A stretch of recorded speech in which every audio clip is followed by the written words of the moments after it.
अरे प्रभु को गिन गिन के गालियां देता था शिशुपाल। ये जब शिशुपाल प्रकट हुआ तो बुआ का ही लड़का था, 4 भुजाएं थी। तो इसके जन्म उत्सव के समय फिर श्री कृष्ण बलराम जी भी गए हुए थे। तो आचार्य ने जन्म कुंडली उस समय बाची, ये महावीर होगा, ऐसा ऐसा सब वर्णन करते रहे और कहा ये उन्हीं के हाथ से मारा जाएगा जिसकी गोद में डालने पर इसकी 2 भुजाएं हट जाएंगी। तो वहां जितने आए हुए थे रिश्ते नातेदार, समाज के श्रेष्ठ श्रेष्ठ जन, सबकी गोद में शिशुपाल को, और जे भी भगवान श्री कृष्ण की गोद में डाल 2 भुजाएं गिर गई।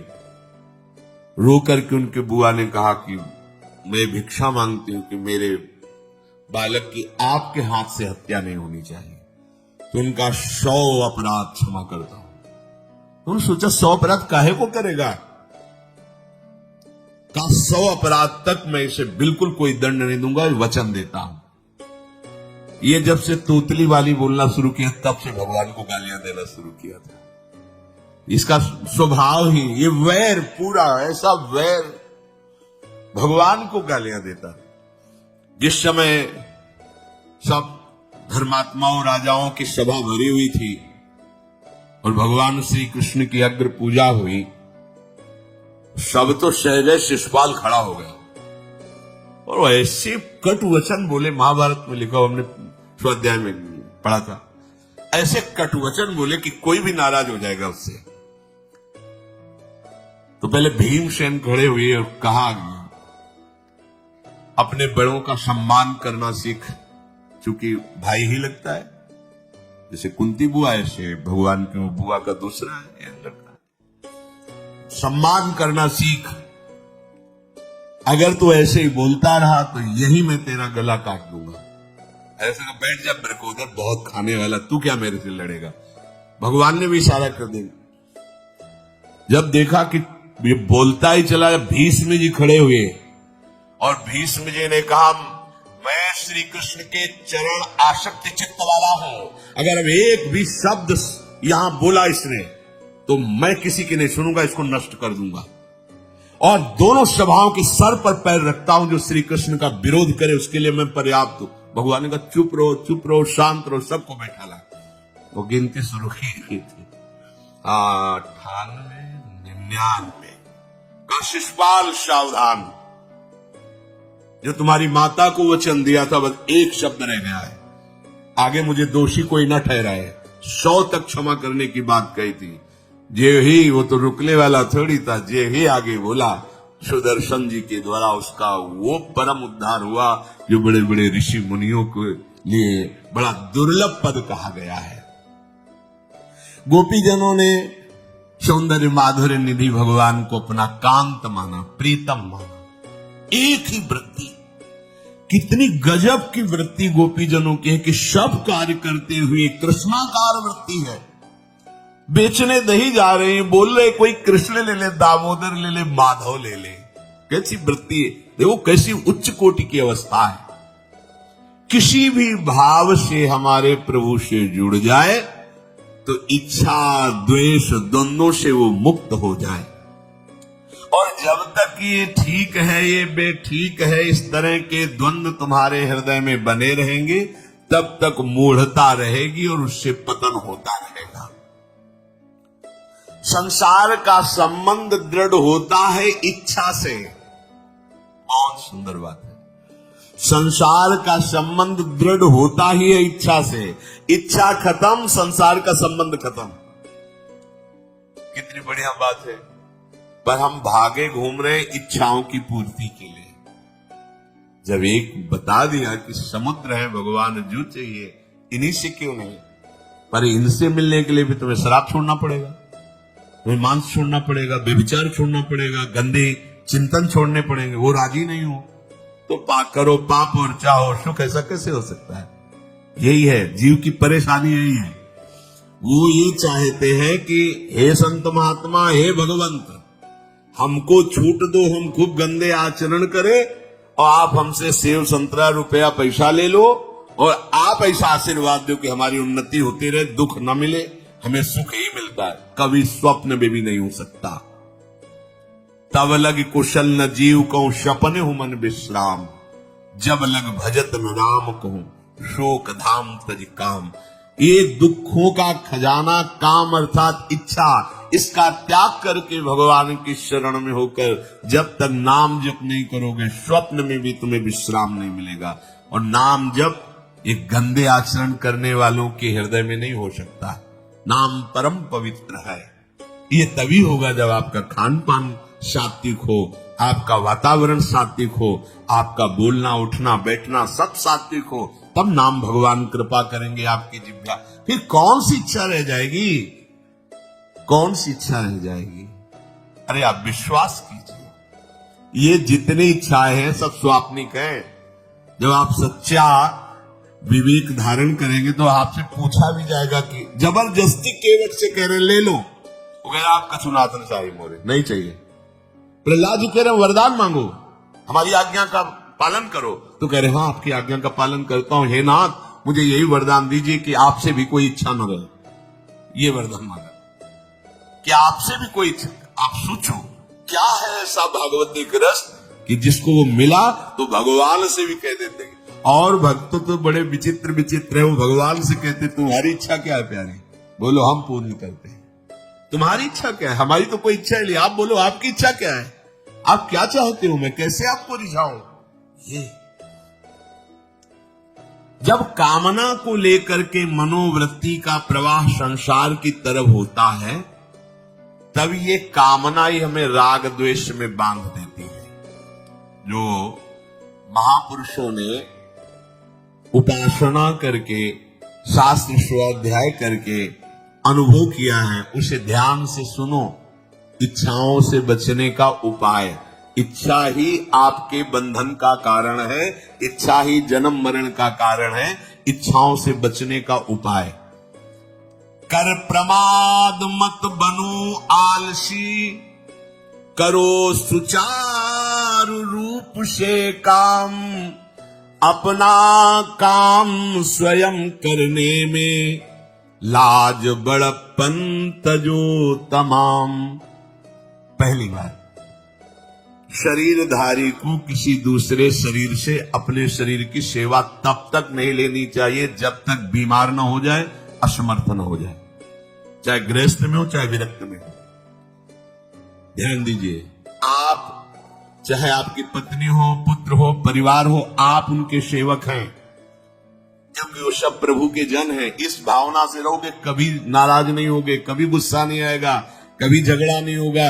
अगर आप अपने को ये माने कि प्रभु मेरे इस रूप में आए हुए हैं, मुझे अपने कर्तव्य का पालन करना है, तो कहीं झगड़ा नहीं हो सकता। तुम जो कर रहे हो तुम्हारा कर्तव्य, हमारा कर्तव्य है कि हम पति पुत्र परिवार आदि जो भी है ये हमारे भगवान का स्वरूप है। मैं आप समझो वही भगवत साक्षात्कार, पर ऐसा कौन मानता है। अच्छा, साधु वेश में ये जरूर सावधानी रखनी चाहिए, ध्यान देकर सुनिए। जब तक आपका शरीर स्वस्थ है आप किसी से किसी भी प्रकार की सेवा स्वीकार न करें। भिक्षान्न के सिवा कोई भी सेवा स्वीकार न करें। अपने शरीर की सेवा तब तक करें जब तक आपका शरीर असमर्थ नहीं हो जाता। असमर्थ हो गए तो फिर हरि ही करें आकर स्वयं, या किसी को भेज दें, उनके बस की बात है। देखो माधवदास बाबा की लंगोटी स्वयं श्री ठाकुर जी महाराज धो रहे। तब तक हमने अपने बड़े संतों को देखा है बिल्कुल किसी भी तरह की कोई सेवा नहीं स्वीकार करते। अपनी दिनचर्या अपने हाथ से अपने शरीर की पूरी। आपको क्या हो गया है, आप भी वैसे चलो जैसे गुरुजन चले, भिक्षान्न के सिवा। आप अपनी किसी भी तरह की सेवा किसी से मत करवाइए। आप देखो इच्छाओं का दमन होना शुरू हो जाएगा, यहीं से इच्छाओं का दमन शुरू हो जाता है। आप सच्ची मानिए, ये जो आप शरीर सुख की आकांक्षा से दूसरे से सुख लेने की इच्छा करते हैं, यही तुम्हारे बंधन का कारण है, यही तुम्हारी दुर्गति, यही तुम्हारी कमजोरी है। जब तक शरीर स्वस्थ रहे किसी से किसी भी तरह की सेवा मत लो, और अधिक से अधिक सेवा करने का भाव रखो। सुधार, हमें सेवा करना है, सेवा लेना नहीं है। जब तक सेव्य का साक्षात्कार ना हो जाए या शरीर असमर्थ ना हो जाए तब तक ये नियम दृढ़ रखना चाहिए। गुरुजनों को भी देखा, श्री जी की सेवा कर दो, रसोई की से बाहर, शरीर सेवा में कभी भी नहीं। कभी धोखे से ऐसे वस्त्र आदि रह गए और महाराज जी हम तो धो के जल्दी से फैला दिया तो भी डांट लगी, ऐसा क्यों किया? नहीं, रखे थे महाराज जी ने ऐसा कर, नहीं, जब तक हम कहें नहीं तब तक नहीं।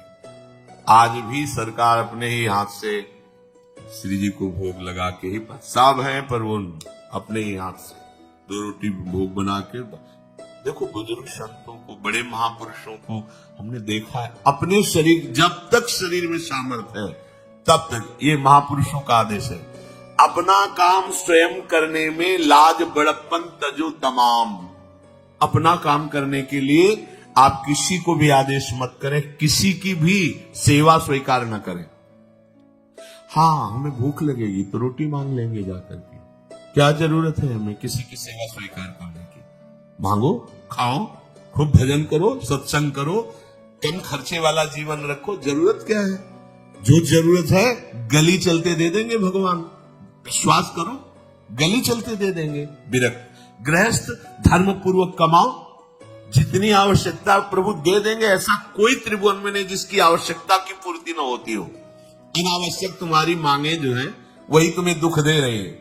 आवश्यक व्यवस्था सबको भगवान दिए हुई है, अनावश्यक मांग के लिए तुम्हें फिर फंसना होगा। ये तुम्हारी अनावश्यक मांगे हैं, ये हो जाए वो हो जाए वो, जो आपको जीवन जीने के लिए जरूरी है, धर्म पालन के लिए जरूरी, वो बिना मांगे भगवान दे रहे हैं सबको। देख लो, हाँ आप कि भाई हमको उस परिकर में रहना, उस कोर्ट से रहना है, वो सब VIP, तो हमको भी उस कोर्ट का, ये मांगे हैं तुम्हारी। तुम्हारा प्रारब्ध जितना है उतना तुम्हें मिलेगा, जो आवश्यक है वो तुम्हें मिलेगा। अनावश्यक मांगे करोगे फंसोगे, अधर्म में कूदना पड़ेगा तुम्हें। हाथ पैर सब साधन प्रभु ने दिए, दया कर तुम्हें समान, फिर क्यों उनसे काम न लेते, क्यों रखते हो झूठी शान।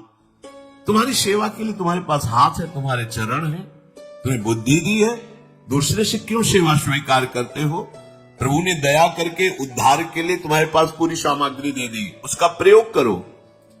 तन मन दोनों का हित करता, निश्चय शारीरिक श्रम युक्त।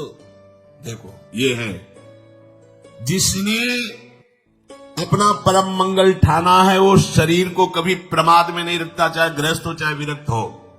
ये आलस्य प्रमाद किसी के लिए भी ठीक नहीं है। नियत समय तक सो जाओ, इसके बाद खूब मेहनत करो, चाहे गृहस्थ हो चाहे विरक्त।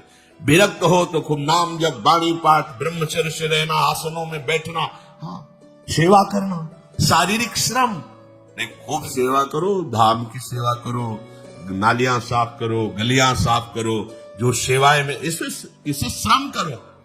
ब्रह्मचर्य पचाने के लिए श्रम भी तो होना चाहिए। श्री जी की प्राप्ति के लिए मन वचन कर्म से श्री जी के चरणों का आश्रय लेकर के जितना आप अन्न डालते हो उतना आप इसका प्रयोग करो शरीर का। इससे ममता मत रखो। खूब धाम, पुराने संतों को देखो, सोनी पकड़े हो, कहां कहां तक परिक्रमा में लगा। हमने देखा है एक हरिदासी महात्मा थे, पीछे पानी घाट की तरफ उनकी छोटी सी कुटिया, किलोमीटर तक ऐसे ही सोहनी लगा रहे। वृद्ध वृद्ध महात्मा सेवा करे, अपने लोग जवान महात्मा होकर, शरीर स्वस्थ होकर, बेइज्जती से अगर सोहनी पकड़ के खड़े हो जाओगे गली में तो आपको लगेगा अपनी बेइज्जती हो रही है। कितनी बड़ी इज्जत है हमारी। स्वामिनी के महल की वीथियों में सोहनी लगाने में तुम्हें बेइज्जती लग रही, और आचार्य चरण याचना कर रहे हैं। यत्किंकरीषु बहुशा खलुका कुवाणी इत्यम परस्य पुरुषस्य शिखंड मौले तस्या कदापि रश्मिधीर वृषभानुजायास तत्केलि कुंज भवनांगण मार्जनीश्याम। लाडली जो ऐसी कृपा करो कि आपके वृंदावन धाम में कहीं सोहनी लगाने वाली, पोछा लगाने वाली मैं बन जाऊं। मांग रहे हैं। एक से कहा भैया चाहे जितना बुरा प्रारब्ध हो, यहाँ जो भगत आते हैं उनके जूते साफ कर दिया, कुल प्रारब्ध खत्म हो जाएगा। भाई आप समझो ये वो दवा है जो बेजोड़ है, इसे कोई काट नहीं सकता। अच्छा अगर ऐसे न समझो तो हम आपको समझा रहे हैं, गुरुद्वारे में चले जाओ, चाहे जितना बड़ा अधिकारी हो, सबसे पहली जोरी सेवा यही होती है, पादुका की सेवा। समझे नहीं आ रहा तुम्हें? अरे जिसे हम हंसते हंसते कह रहे हैं वही तुम्हारे बंधन काटने का कारण बन जाए, यदि मान लो बात। पर वो हम जूता साफ करेंगे? नहीं। मन से हम कितने गंदे हैं ये हम नहीं देख पा रहे हैं। वो तो बाहर वृंदावन की रजन में पादुका में लगी, छोटी मोटी बात नहीं है। पादुका जो रखी है ये बंधनी है। आप इनको ऐसे साधारण जूते मत समझना, ये रज में चलते हैं। एक दिन एक ब्रजवासिनी माई रोटी रखे, उसके ऊपर पादुका रखे, एक हाथ में लाला लिए और एक हाथ में जल का ऐसे लिए, जाहिर उनका अभ्यास ऐसा। अब पादुका पहन के चलने में परेशानी होती थी।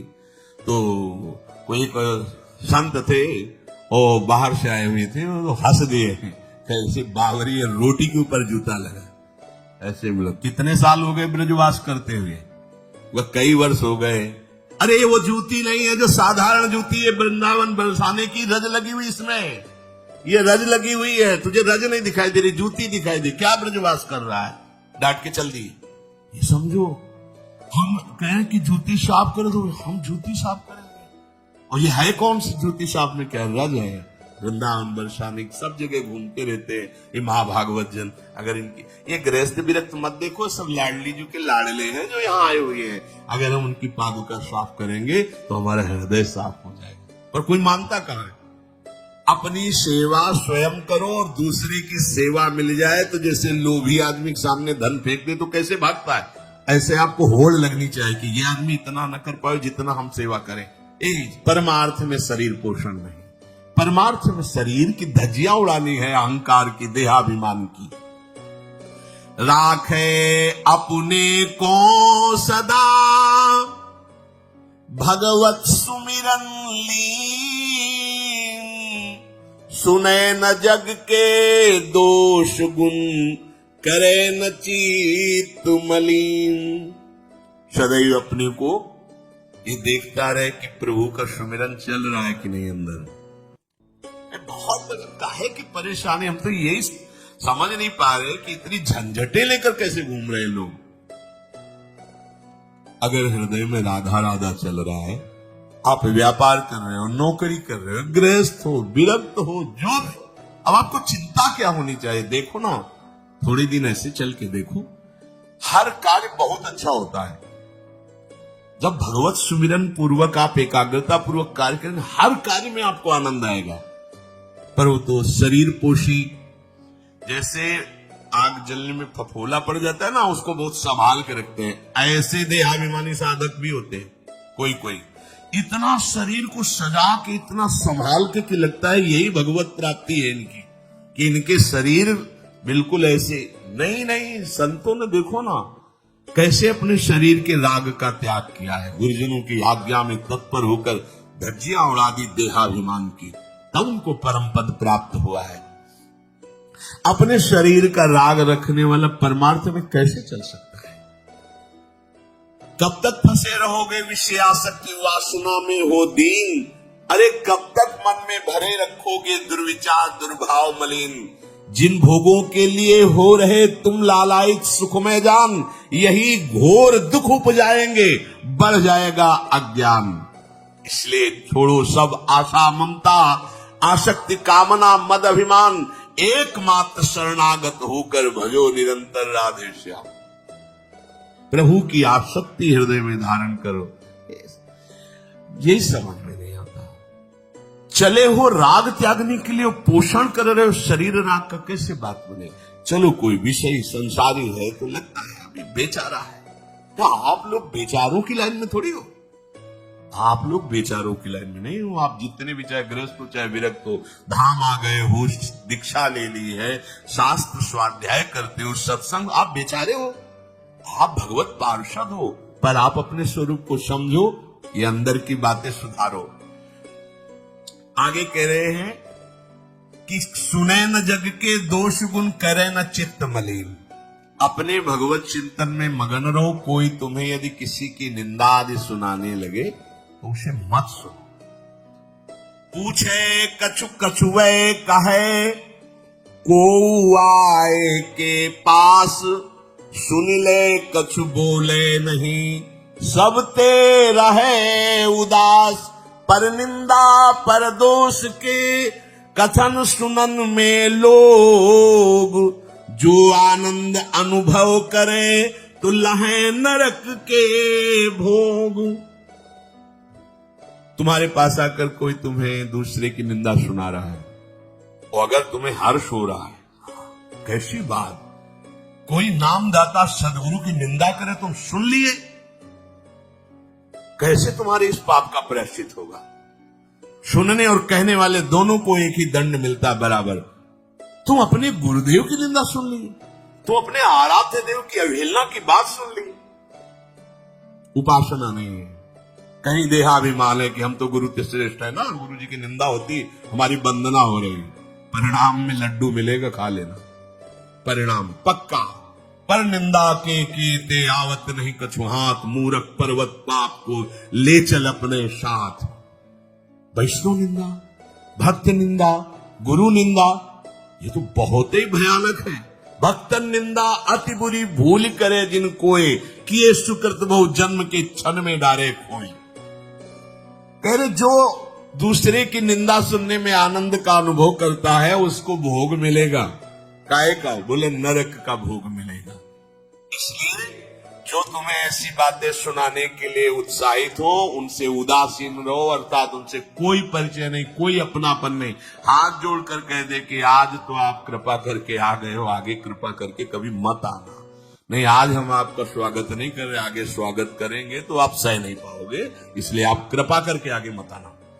हम आपके पास गए नहीं, आप आकर हमारे गुरु की, हमारे इष्ट की अवहेलना की बात करोगे तो आज क्षमा करते हैं, चले जाइए, दोबारा मत आना। चाहे कोई भी हो, तुम्हारी निष्ठा में इतनी ताकत है वो झुक जाएगा, उसकी सामर्थ्य नहीं कि वो आगे आ जाए। अगर हमारे कोई इष्ट की, आचार्य की या किसी भी नाम जापक की कोई निंदा करता है, हम सुनते हैं और उसे सुख मानते हैं, तो कह रहे हैं उसको नरक का भोग मिलेगा। नहीं, हमें जिस मार्ग में चलना है, हमें अपने आराध्य देव की प्रति प्रीति प्राप्त करनी है, और प्रीति प्राप्त होती कोई भी रामकृष्ण हरि शिव बोले, सबके चरणों में हमारा नमन है, सबकी चरण धूले हमारे माथे पे। निंदा करना, अरे सब जगह भगवान ये बात देखने के लिए तो हम चले, हम निंदा स्तुति। अगर कोई हमारा मित्र बनता है, हमारा निज जन बनता है और हमको हरि गुरु इष्ट आदि की किसी भी तरह की कोई निंदा, हमें बिल्कुल बर्दाश्त नहीं करना चाहिए और दूरी बना लेनी चाहिए, कभी उससे संभाषण नहीं करना चाहिए। कहे न अपनी बात कछु, सुने न पर की बात, एक निष्ठ प्रभु में रहे, बसो सदा दिन रात। अपने हृदय की भक्ति की बात सहसा किसी से ना कहे और ना किसी की बात सुने, क्योंकि हमें अपनी आचार्य निष्ठा, गुरु निष्ठा से चलना है। आप अपनी निष्ठा से चल रहे हो, हमारे काम के है नहीं, क्योंकि अब हम बदलने वाले हैं नहीं।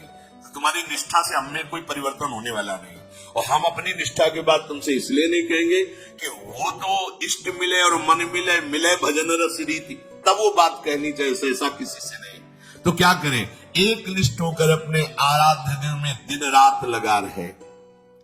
ये बहुत जगह जाना, बहुत लोगों से व्यवहार करना, ये सब भजन में बाधक बात है। समिट जाओ, अपने लाडली लाल को दुलार करो, नाम जप करो, धाम वास करो, बहुत जो है, हाँ, दर्शन कर आओ। नहीं, एकांत वास करो, प्रभु खुद आके दर्शन दे देंगे, मान लो विश्वास। अगर आपका भजन ठीक चल रहा है, सही मार्ग चल रहे हो, तो दर्शन वाली बात ही हट जाएगी, क्योंकि फिर वो समा जाते हैं, हृदय में समा जाते हैं, नेत्रों में समा जाते हैं, मन में समा जाते हैं। आनंद की उमगन में कभी गए, आंख लड़ा ली प्रभु से, नहीं तो आंखों में ही बसे रहते। पी मूर्ति नैनन बसे, तेहि रस रहाए समाए। राग रोष दुख दोष में जग सो रहे सचेत, काहू सो न करे कबो, वैर भाव अरुहेत। कोई इच्छा न रखो तो तुम्हें कभी क्रोध नहीं आएगा। इच्छा राग ही द्वेष को उत्पन्न करती है। इन दोनों से सचेत रहो, ना किसी से तुम्हारा द्वेष होने पावे न राग। कभी किसी से किसी भी तरह अगर झगड़े का, लड़ाई का अवसर आता है तो हाथ जोड़कर निकल जाओ, झगड़ा मत करो। उससे ये होगा कि आपकी वृत्ति बच जाएगी, नहीं तो वृत्ति द्वेष पूर्वक बार बार उसका चिंतन करेगी जब भजन में बैठोगे, और उसके प्रति अशांति, जलन पैदा हो जाएगी। सब सो न्यारो होई रहे पर खारो